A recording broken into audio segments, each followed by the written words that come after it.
Hello, this is Michael Broussard again, author and performer of Ask a Sex Abuse Survivor, an interactive theatrical show about my experiences as a survivor of childhood sexual abuse.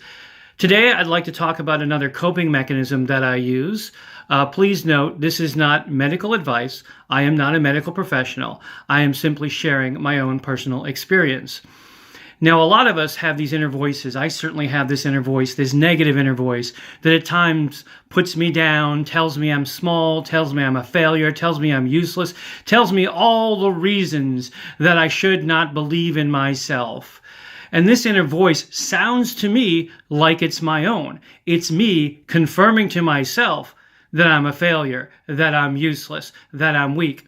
So because it's my voice, I have a tendency to believe it. This is obviously me having come to a conclusion about myself.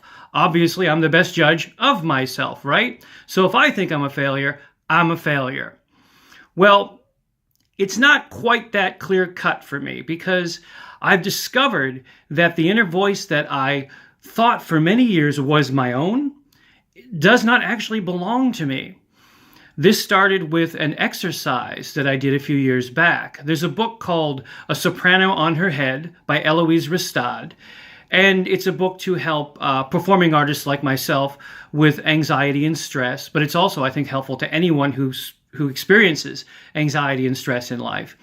And one of the exercises that she has in that book talks about a panel of judges. If you have this inner voice, like many of us do, tearing you apart, it's important that you find out who that voice actually belongs to.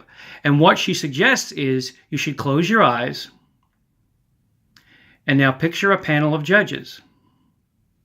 And now spend some time carefully examining the face of each one of those judges.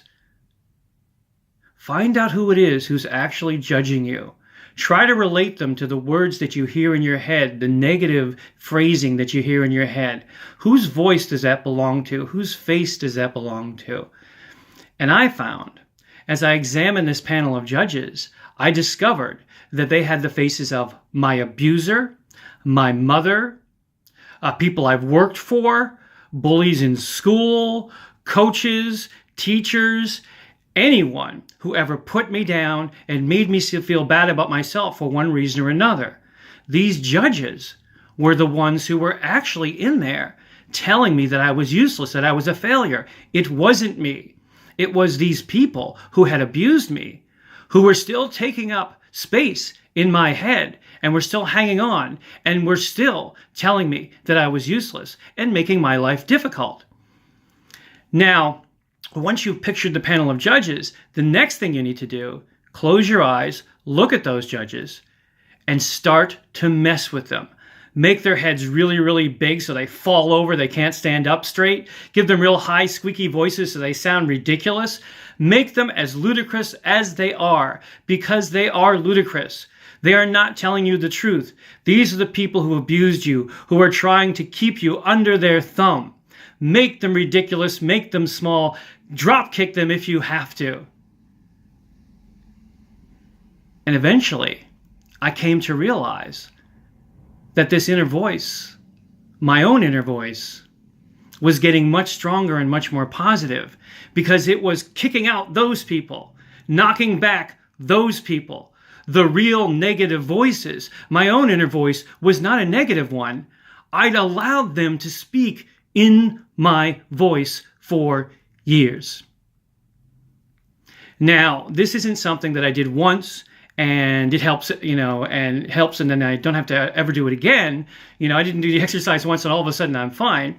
Because of the extent of my trauma as a survivor of sexual abuse, I still find myself in these places where I feel bad, I feel like a failure, I hear what I think is my voice tearing me apart.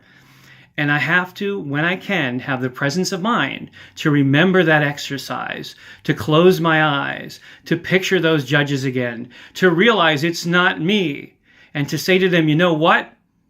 You don't win, you lose. I win because you don't get to put me down. You don't get to tear me apart. You don't get to decide who I am. I'm strong, you're weak. You lose, and I win. And that exercise has made a huge, huge difference in my life.